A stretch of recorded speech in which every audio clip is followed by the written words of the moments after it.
اعوذ باللہ من الشیطان الرجیم، بسم اللہ الرحمن الرحیم۔ قانونی ٹی وی چینل کے دوستوں کو، بھائیوں کو، بہنوں کو، سب کو سلام۔ جو دیکھ رہے ہیں سب کو دو ہاتھوں سے سلام۔ دوستو، آج جو میں ٹاپک آپ کے ساتھ کر رہا ہوں نا، وہ اس میں خوشی بھی ہے اور تھوڑا افسوس بھی ہے۔ میں طیب اردوان کے بارے، ترکی کے صدر طیب اردوان کے بارے میں کچھ عرض کرنا چاہ رہا ہوں۔ امید ہے آپ کو یہ ویڈیو میری بہت پسند آئے گی۔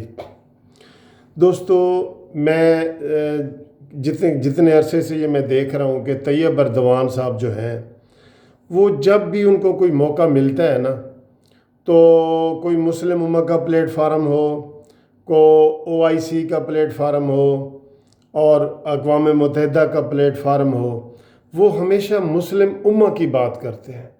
کبھی اس نے اپنے ترکی کی بات نہیں کی، کبھی اپنی ذاتی بات نہیں کی، کبھی اس کے اندر مجھے نمود و نمائش نظر نہیں آئی۔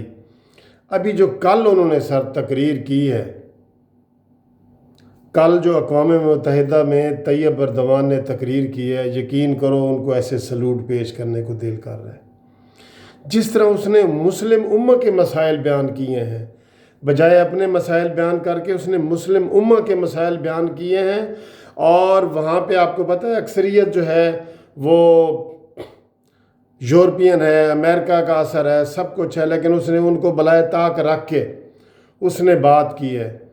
اس نے بات کی ہے ان شامی بچوں کی کہ جو بھوک سے مر رہے ہیں، اور انہوں نے عالمی ضمیر کو جھنجھوڑا ہے کہ تم ہیومن رائٹس کی باتیں کرتے ہو اور شام میں بچے بھوک سے بلک رہے ہیں۔ اس نے بات کی ہے کشمیر کی، جس میں 80 لاکھ آدمی دوائیوں اور بغیر خوراک کے 53 ڈیز سے گھروں میں بند ہیں، اور اس نے وہ پرزور طریقے سے تقریر کی ہے۔ اس نے تقریر کی ہے افغانستان کی، جہاں پہ بڑی بڑی طاقتوں نے افغانیوں کو جینا دو بھر کر کے رکھا ہوا ہے۔ اس نے بات کی ہے فلسطین کی، کہ جس میں اس نے کہا ہے کہ اسرائیل کتنا بڑا تھا پہلے اور اب کتنا بڑا ہو گیا ہے۔ اسرائیل پہلے کتنا چھوٹا تھا اور اب کتنا بڑا ہو گیا۔ اس نے نقشہ دکھایا ہے وہاں پہ پوری اقوام متحدہ کو، اور اس نے پاکستان کی بات کی ہے۔ دوستو، اس کو پھر ایک دفعہ سلام، یقین کرو دل کرتا ہے اس کو سلام پیش کریں۔ اور آج میں یہ تجویز بھی آخر میں پیش کروں گا کہ جس طرح طیب اردوان نے پاکستان کے لیے، اسلام کے لیے، مسلم امہ کے لیے باتیں کی ہیں، اس نے کوئی ذاتی بات نہیں کی، اس نے سب کی سب مسلمانوں کی باتیں کی ہیں۔ تو ایسا لگ رہا تھا جیسے خلافت عثمانیہ واپس آ گئی ہے، اور ہماری دعا ہے کہ ترکی میں ہی خلافت عثمانیہ ہو، اور ہم سب مسلمان طیب اردوان کو اپنا لیڈر مانیں، اسلامی لیڈر مانیں۔ ایک فیڈریشن ہونی چاہیے جس میں جو ہے نا وہ اسلامی ممالک کی فیڈریشن ہو۔ یہ OIC کی طرح نہ ہو، بیکار قسم کی OIC، بیکار، بالکل بیکار، جو اجلاس تک کسی چیز کا نہیں طلب کر سکتی۔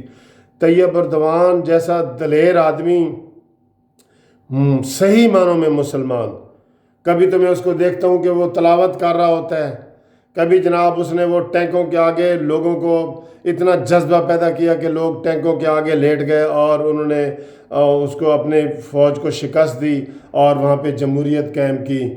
وہ صحیح معنوں میں سپرٹ رکھتا ہے اسلام کی۔ تو ہماری یہ تجویز ہے کہ جو ہم سب مسلمان ہیں، عمران خان کو بھی تجویز ہے کہ وہ ایسی مہم چلائیں کہ جس میں جو ہمارے اسلامی ممالک ہیں، جتنے بھی 54 ہیں، 56 ہیں اسلامی ممالک جو ہیں، ان سب کا سربراہ جو ہے وہ طیب اردوان کو بنایا جائے۔ طیب اردوان کو بنایا جائے، پھر اس کا فورس پیدا ہوگا۔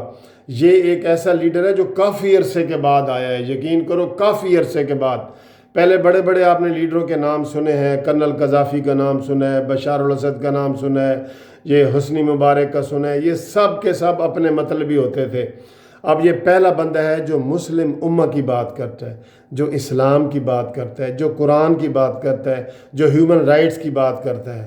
تو دوستو، آپ یہی جو ہے نا ویڈیو آگے پھیلائیں، اور ہماری یہ تجویز ہے کہ یہ تجویز ہے جو میں نے کہا تھا آخر میں آپ کو تجویز دوں گی، یہی تجویز ہے کہ عمران خان اس کو سپورٹ کرے اور اس کو مسلم امہ کا سربراہ بنایا جائے، جیسے پہلے خلافت ہوتی تھی اس کا سربراہ بنایا جائے، اور اس کی قیادت میں مسلمان جو ہے اپنے مسائل حل کرنے کی کوشش کریں۔